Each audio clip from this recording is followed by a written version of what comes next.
So ఇంట్లో పనులన్నీ అయిపోయిన తర్వాత ఏం పని చేయాలో తెలియక బయట అరుగుల మీద కూర్చొని ఉంటారు చూసారా. వాళ్ళ మాటలు ఎలా ఉంటాయో తెలుసా?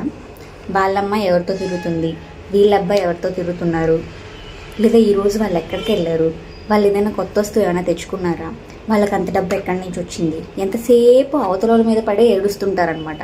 ఎందుకంటే వీళ్ళు ఇంకేం చేయలేరు కదా, అవతలి వాళ్ళు బాగుపడుతుంటే చూడలేరు అనమాట. సో పైకేమో అవునా అంతేలే, అది కొనుక్కుంటే బాగుంటుంది, ఇది కొనుక్కుంటే బాగుంటుంది అని చెప్పేసి మాట్లాడతారు. అదే మీరు బాగా ఒక మంచి పొజిషన్కి వచ్చారే అనుకోండి, చూసి ఓరలేరు. సో అట్లా ఏం చేయలేరు కాబట్టి బయట కూర్చొని ఇవన్నీ మాట్లాడుకుంటారు. ముఖ్యంగా ఒక అమ్మాయి డ్రెస్ సెన్స్ని చూసి ఆ అమ్మాయి క్యారెక్టర్నే డిసైడ్ చేసేస్తారనమాట.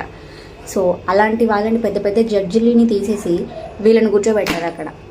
ఎందుకంటే ఒక డ్రెస్సింగ్ సెన్స్ని చూసి అమ్మాయి క్యారెక్టర్ని డిసైడ్ చేసేస్తారు. Very non sense.